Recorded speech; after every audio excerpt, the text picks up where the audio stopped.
दोस्तों, income tax बहुत तेज़ी से बदल रहा है, इसलिए आपके लिए इनकम टैक्स की नॉलेज लेना बहुत ज़रूरी है ताकि आप ज़्यादा टैक्स पे ना करें या फिर आप इनकम टैक्स के नोटिस से बच पाएँ।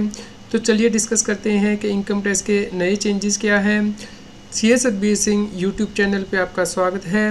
इनकम टैक्स के रेगुलर अपडेट के लिए आप हमारे यूट्यूब चैनल को सब्सक्राइब कर लें। आप हमें व्हाट्सएप चैनल और Telegram channel CS Satbir Singh tax hill पे भी सब्सक्राइब कर लें। लिंक वीडियो के डिस्क्रिप्शन में भी दिया गया है, कमेंट में पिन किया गया है, ताकि आपको इनकम टैक्स के रेगुलर अपडेट आपके मोबाइल पे ही मिलते रहें। दोस्तों, इनकम टैक्स डिपार्टमेंट ने एक रिव्यू कमेटी को बना दिया है, क्योंकि फाइनेंस मिनिस्टर ने ये अनाउंस किया था कि इनकम टैक्स एक्ट में बहुत बड़े बदलाव किए जाएंगे। तो अगले 6 महीने में यानी कि फरवरी 2025 तक इनकम टैक्स एक्ट को रिव्यू किया जाएगा और बहुत बड़े चेंजेस किए जाएंगे। तो इसके लिए इंटरनल कमेटी को बना दिया गया है ताकि वो इनकम टैक्स को बहुत ज़्यादा आसान बना दे, आसान भाषा में सभी लोग इसे समझ पाएँ और जो डिस्प्यूट है, जो लिटिगेशन है, वो कम किए जा सकें और टैक्स पेयर के लिए सुविधा हो सके। तो इसके लिए जल्द ही सरकार नए रूल बनाएगी और नए चेंजेस करेगी इनकम टैक्स में। तो इसके लिए आप हमारे चैनल को सब्सक्राइब कर लें ताकि आपको इनकम टैक्स के रेगुलर अपडेट मिलते रहें। इसके अलावा नेशनल सेविंग स्कीम पे 1 अक्टूबर 2024 से आपको कोई इंटरेस्ट नहीं मिलेगा यदि आपका कोई आउटस्टैंडिंग बैलेंस होगा। इसके लिए सरकार ने नोटिफिकेशन जारी कर दी है। यदि income tax officer investigation wing की इंफॉर्मेशन के बेस पे कोई नोटिस जारी करता है तो उसे क्या वैलिड कहा जाएगा, इसके लिए इम्पोर्टेंट जजमेंट दी गई है, जहाँ पे कि इनकम टैक्स ऑफिसर ने इन्वेस्टिगेशन विंग की इंफॉर्मेशन के बेस पे एसएससी को नोटिस जारी कर दिया था रीअसेसमेंट का, कि उसने डिफरेंट बैंक अकाउंट में कैश डिपॉजिट कराया है। तो इसके लिए दिल्ली हाई कोर्ट ने इम्पोर्टेंट रूलिंग दी है कि यहाँ पे कोई क्लोज नेक्सस या लाइव लिंक नहीं है। इनकम टैक्स ऑफिसर के पास कोई टेंजिबल मटेरियल नहीं था या रीज़न टू बिलीव नहीं था कि इनकम स्केप हो गई है असेसमेंट से। इस केस में असेसिंग ऑफिसर को फर्दर इंक्वायरी करनी चाहिए थी और जो मटेरियल है वो गैदर करना चाहिए था। इस प्रकार इन्वेस्टिगेशन विंग की इंफॉर्मेशन के बेस पे टैक्स पेयर को रीअसेसमेंट का इनकम टैक्स का नोटिस जारी नहीं किया जा सकता है। इनकम टैक्स डिपार्टमेंट ने नई स्कीम लॉन्च की है, ई डिस्प्यूट रिजोल्यूशन स्कीम। तो यदि आपको इंटीमेशन मिला है इनकम टैक्स डिपार्टमेंट से जिसमें कि डिमांड आ गई है या फिर TDS से रिलेटेड आपको डिमांड मिली है, तो उसके लिए आप डिस्प्यूट रिजोल्यूशन स्कीम के अंतर्गत अप्लाई कर सकते हैं इनकम टैक्स पोर्टल पे। इसके लिए आपको जो टैक्स इफेक्ट है वो 10 लाख तक होना चाहिए और जो टोटल इनकम 50 लाख तक हो सकती है। इसके लिए आपको इनकम टैक्स के पोर्टल पे फॉर्म नंबर 34BC फाइल करना है। ये फॉर्म आप इलेक्ट्रॉनिकली फाइल कर सकते हैं। तो इसके ऊपर complete video CS Satbir Singh YouTube channel पे उपलब्ध है, आप उसे देख सकते हैं।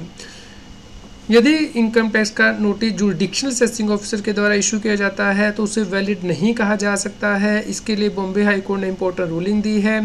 तो अब फेसलेस असेसिंग ऑफिसर को ही इनकम टैक्स का नोटिस जारी करना होगा। इस प्रकार यदि आपको भी कोई ऐसा नोटिस मिला है जो कि आपके जुरिडिक्शनल असेसिंग ऑफिसर ने जारी किया है तो उसे वैलिड नहीं कहा जा सकता है। यदि कोई व्यक्ति हाई डेप्रिसिएशन क्लेम कर लेता है तो उसके ऊपर पेनल्टी लगाई गई थी, कैसे वैलिड कहा जा सकता है, इसके लिए इम्पोर्टेंट रूलिंग दी गई है। यहाँ पे असेसिंग ऑफिसर ने 200% पेनल्टी लगा दी थी, ये कहते हुए कि एसएससी ने मिस रिपोर्ट की है इनकम को, क्योंकि उसने जो फिक्स्ड एसेट पे डेप्रिसिएशन है वो पूरे साल के लिए क्लेम कर लिया था, जबकि एसेट 180 डेज से कम पुट टू यूज़ हुआ था। तो आपको पता है कि यदि 180 डेज से लेस कोई डेप्रिसिएशन यूज़ होता है फर्स्ट ईयर में, आपको 50% डेप्रिसिएशन ही लेनी होती है। तो यहाँ पे इम्पोर्टेंट रूलिंग दी गई है। ये रूलिंग ITAT जोधपुर बेंच ने दी है, जहाँ पे कि कहा गया है कि यहाँ पे टैक्स पेयर का कोई मानसिक इरादा नहीं था, गलत तरीके से इनकम को रिपोर्ट करने का, यानी कि विलफुल डिफ़ॉल्ट नहीं था, जानबूझ के इनकम को मिस रिपोर्ट नहीं किया गया है। यहाँ पे अनजाने में व्यक्ति से गलती हुई है और ये फैक्ट फुल्ली और ट्रूली डिस्क्लोज कर दिए गए थे इनकम टैक्स की रिटर्न में। तो इसलिए जो पेनल्टी लगाई गई है वो वैलिड नहीं है इनकम टैक्स एक्ट के अंतर्गत। तो यहाँ पे आपको ध्यान रखना है कि आप इस प्रकार की कोई गलती ना करें जिसकी वजह से कि आपको कोई पेनल्टी लगे। इसलिए छोटी छोटी बातों का भी आपको बहुत ध्यान रखना है इनकम टैक्स में। दोस्तों, आमतौर पे देखा जाता है कि यदि टैक्स पेयर ने अपने प्रॉफिट एंड लॉस अकाउंट में कोई गिफ्ट एक्सपेंस क्लेम किया है, एंटरटेनमेंट एक्सपेंस, तो उसे असेसिंग ऑफिसर डिसअलाउ कर देता है, ये कहते हुए कि पर्सनल नेचर का है। क्योंकि ज़्यादातर जो खर्चा वो कैश में किया जाता है। तो यहाँ पे भी एक ऐसा ही केस है जहाँ पे कि टैक्स पेयर का एक खर्चा डिसअलाउ कर दिया गया, ये कहते हुए कि एसएससी के पास कोई सपोर्टिंग डॉक्यूमेंट नहीं है। एसएससी ने सिर्फ लेजर ही दिया था अपनी बुक्स ऑफ अकाउंट में से कि उसने ये खर्चा किया है गिफ्ट से रिलेटेड, एंटरटेनमेंट एक्सपेंस से रिलेटेड।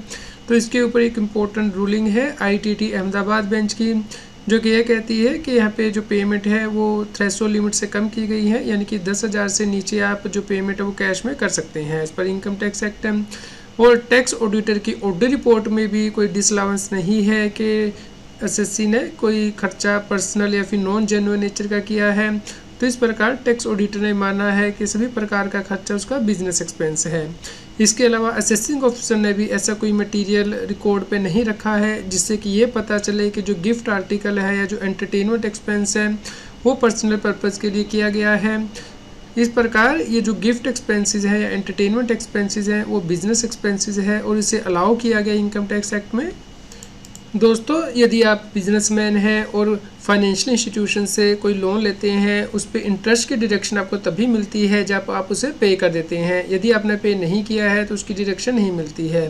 यहाँ पे एक केस लॉ है कि एसएससी ने एलआईसी म्यूचुअल फंड से अनसिक्योर्ड डिवेंचर है जिसपे कि उसने इंटरेस्ट की प्रोविज़न कर दी थी बुक्स ऑफ अकाउंट में, लेकिन उस इंटरेस्ट को पे नहीं किया था।